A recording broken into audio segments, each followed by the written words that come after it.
आशीर्वाद को मम्मी कहो हमके कुछ जानकारी नहीं खे। आई मार सूटकेस में का पड़ा तू का सरिया बतरू हो।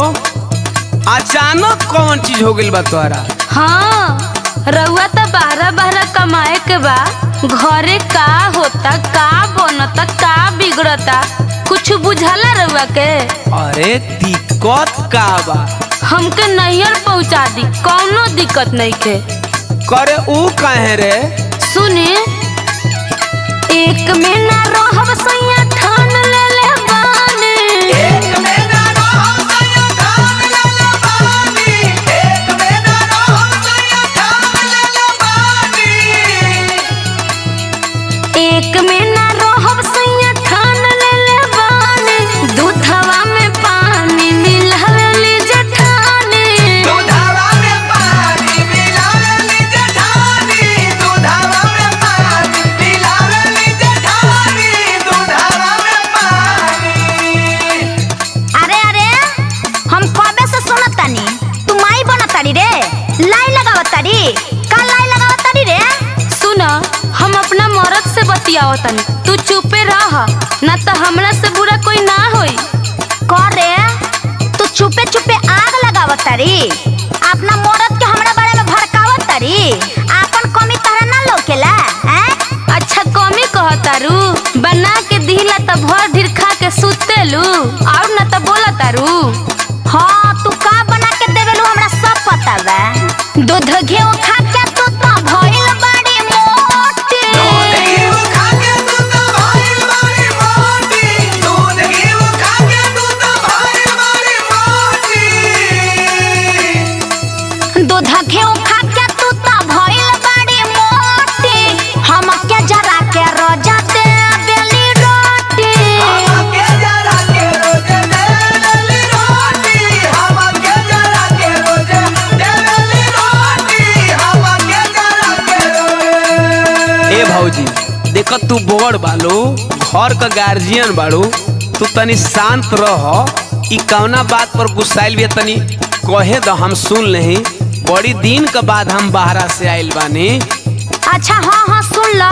अरे आजकल के मौरत तो मेहर बसुआ होइए गइल बा। ए सुनी जी, ए सैया हो सासू के छाती पर चढ़ के मौलिकाइन बनेली कि घीव दूध दहिया साजा अपने घरे में धरेली, कि घीवा दूध दहिया साजा अपना घरे में धरेली, कि घीवा दूध दहिया साजा अपना घरे में धरेली।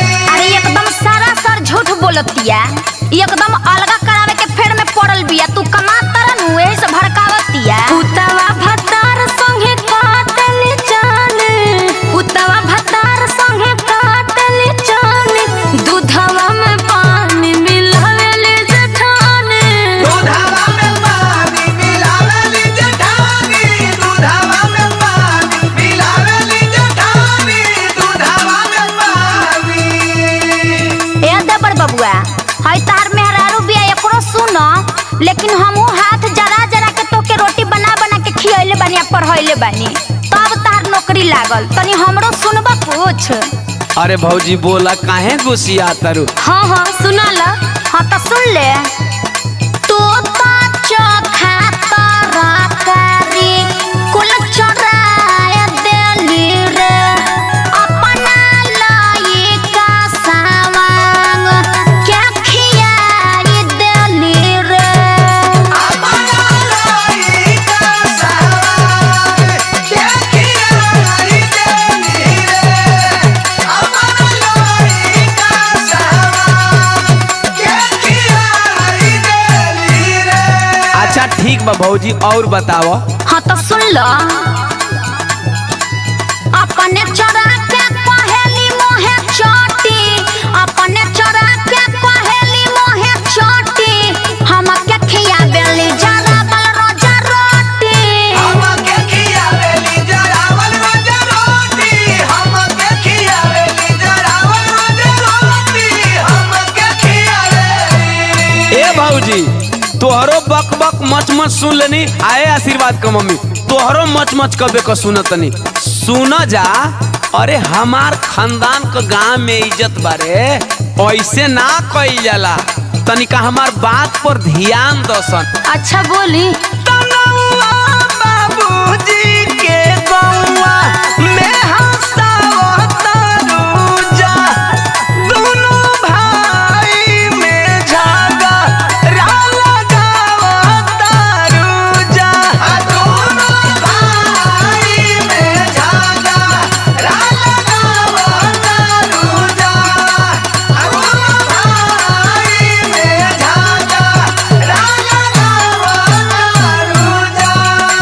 अरे हम सब समझ ले बानी, तू अपन मेहरारू के समझाब। हाँ हाँ भर पेट